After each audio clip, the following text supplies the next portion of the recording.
A couple months ago, I was scrolling through my inbox when I came across an email from a guy named Ernest Kim. The email was titled, "Your video about the Vaporfly 4%." I read to the bottom of the email and I still couldn't figure out exactly who it was from. So I scrolled to the top of the email to find out his email address. And it read, @nike.com. Everywhere I go, you know I'm with the team. Vinny right there on the left. Over the past couple of months, Ernest and I have been going back and forth over email, and when the summer came around, an opportunity finally arose for both of us to meet up in person. I was heading to Portland for the Portland Track Festival, and being as he lives in Portland, Oregon, and I live in Virginia, it's not often that we were going to be together. And so he offered to give me a tour of the Nike campus and allow for me to sit down and have a conversation with him and Chris Cook. Introduce yourself, I guess. Yeah, well, everyone calls me Cookie around here. That's kind of my nickname. But I work in shoe development.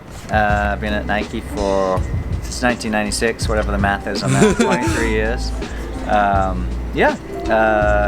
Do a bit of running. Associated with the Bound Track Club, one of the masters runners, and also one of the initial kind of founders of the club. So yeah.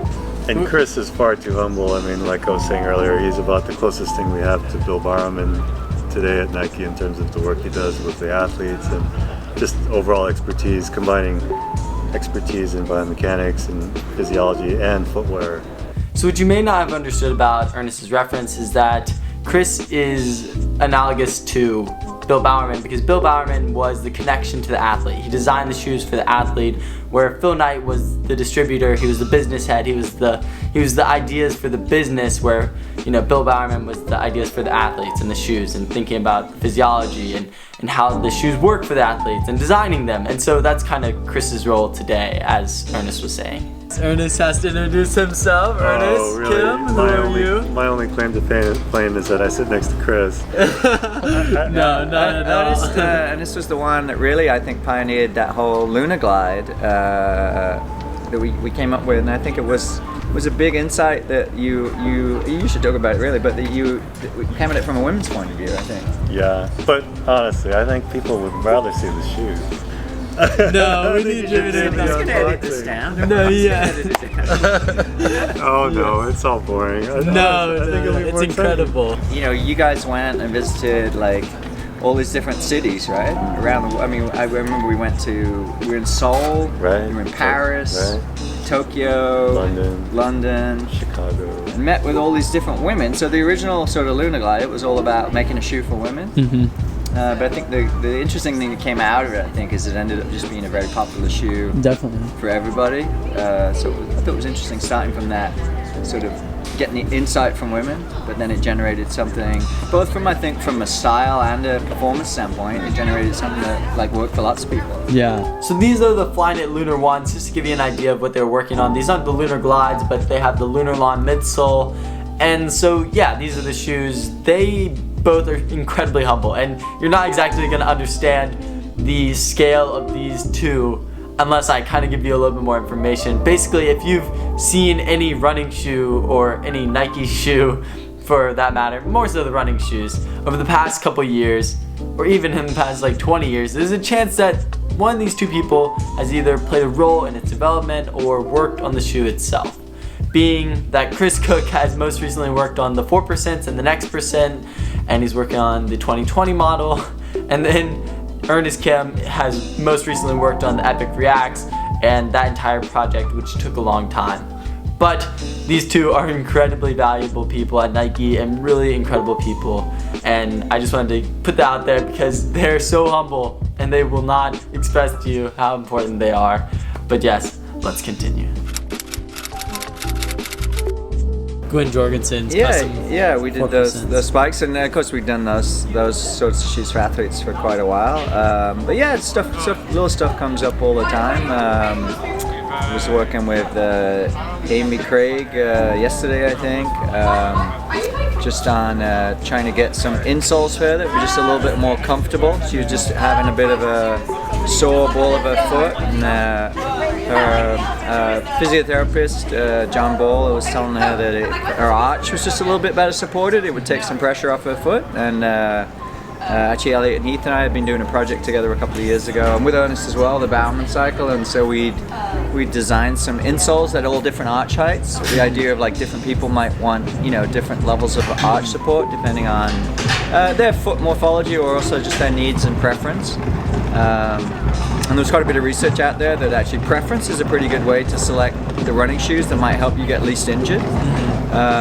Just had to try a whole bunch on, and she found one pair and she goes, "Oh, these ones just feel perfect." And we're like, "Hey, let's give those a try then." Yeah, yeah. But we do kind of stuff like that. That's incredible. And you work closer with Mo and Kipchoge as well? Yeah. Fun, a little different, you know. Elliot's a little more kind of serious, and he's really into product. I mean, it's almost, you probably wouldn't even believe me if I told you, but like at London we met with him and we had given him like 2 different versions of a new training shoe to try. And he showed up after we met him after the marathon, and he showed up with like bound reports. Like he'd done like kind of almost like a book report or something, or like a report on the shoe, like several pages long. Oh my god! And he like bound it with you know, with like, you know, those sort of clear plastic cover, you know, kind of thing. But there's a separate one for each. You know, here's the report for this shoe. Here's the report for this shoe. So he's really into it. Wow. So we've swapped a lot of emails over the years. I started out working with Elliot on track spikes back in 2011, and then when he came to run his first marathon, he just emailed me and was like, "What shoe should I wear?" You know, and so the first marathon, I'm like, "Hey, we got marathon shoes, the Streak 4. Yeah. You know, here it is, just go for it." And he just wore the off the shelf, you know, Streak 4. But then by the time he came to do his second marathon, I was working on developing the Streak 5. I'm like, "Hey, I got this prototype shoe. You want to try this?" He's all in on trying the new stuff, you know. And I feel like ever since that first marathon, when he wore the inline Streak 4, he's pretty much worn some kind of maybe some kind of prototype, like in every marathon since, maybe except for London this year when he was, you know, we were just launching this shoe, the Next Percent, and so he wore the inline shoe. But it's probably the first marathon he'd done in an inline shoe since his very first one, because he'd worked with us all along on developing our new marathon shoes, basically. Whereas Mo's good, like he's very perceptive, like he knows what works for him. But he's not quite as in-depth and into product in the way Elliot is, in terms of giving like a detailed report. He's more like, "Yeah, that works great," or "No, I don't like that one." You know, it's a bit more like, you know, black and white, cut and dry, if you like. But he's very perceptive, I think, about what's going to work for him and what's not. Yeah. For me, it was really interesting to hear Chris's experience developing the shoes with the athletes, opposed to, I guess, for the athletes. He built them in collaboration with these athletes, and obviously there was much more to our conversation. We had a longer conversation than just this, and so I'm going to release the rest of the conversation, the full conversation, on the podcast I have with Bashir, the Zach and Bashir Show. I'll link in the description down below. It'll be a bonus episode, and it'll just be our full conversation that we had on this day. But now it is finally time for me to unbox the shoes with Chris and Ernest and give them a test run. They let me borrow a pair, or not even borrow a pair, just try a pair on campus. So don't worry, I didn't get a free pair. It was just for testing purposes, and it was really interesting. So let's go. What do you think of the box? I think it's a beautiful box. I love the matte details. And the bag, wow. Wow. I was actually thinking to need a race bag. This is incredible. We tried to use a similar kind of fabric that's used on the shoe itself. And the idea of it being a little bit translucent, since most of the early colorways are going to be very bright. Our hope would be people might have the bright shoes in the bag, on their back at the race, and you might be able to like sort of see through what was on the inside. Definitely. That's incredible. And then very crinkly paper. Special paper. Custom paper for the shoe. Yeah. It's got the little time graphic on it. Oh my gosh. It's so contoured. This is incredible. Yeah, you want to talk a little about the offset, the change in offset having come from? Yeah. So we basically were looking like how could we make the shoe faster from 4% to the next percent, and so the biggest thing the lab told us was, you know, well, now just have more foam. The more foam you have, the more energy you can store in the midsole, and the more can be returned to the athlete. But we didn't want the shoe to become unstable. But the other thing we knew is that it's not just the shoe where you store energy. When you run, about 50% of your energy for the next stride comes from elasticity. You're almost like a bouncing ball when you run. You're only putting in 50% of the work for the next stride. Really, 50% of it is just rebound, and that comes from your muscles and tendons. And so, the less offset you have in the shoe, heel to toe, the more stretch you can put in your calf and your Achilles tendon, and that's probably the best spring you have in your body. Yes. So you will be more efficient if you can store more energy in your calf, Achilles, muscle tendon complex. But there's a trade-off there. The fatigue. Yeah.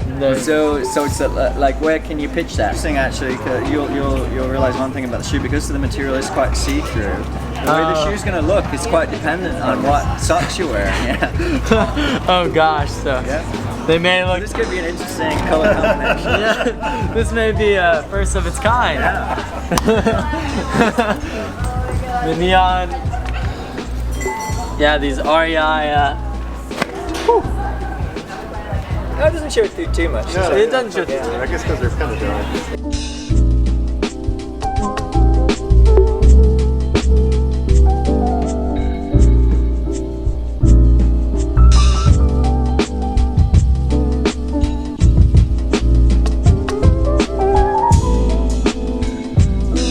I feel like I have a spring on my foot. They're incredible. I don't know if it's because my friends 4% are a little worn out, but they're so bouncy when you run it. Yeah. So all in all, it was an incredible experience being able to talk with Ernest and Chris, as well as just being able to try out the Next Percent and unbox them. Just to emphasize again, this video is not sponsored by Nike. They didn't give me any shoes, they didn't give me anything. I was just there to speak with them and experience this. And so I just wanted to let you know that. But I hope that you've enjoyed this conversation and as well as just this experience. There's a lot more content coming about Oregon as well as running and all that fun stuff in the next couple weeks. So be prepared. I will see you soon. As usual, live happy and be healthy. I'll see you later.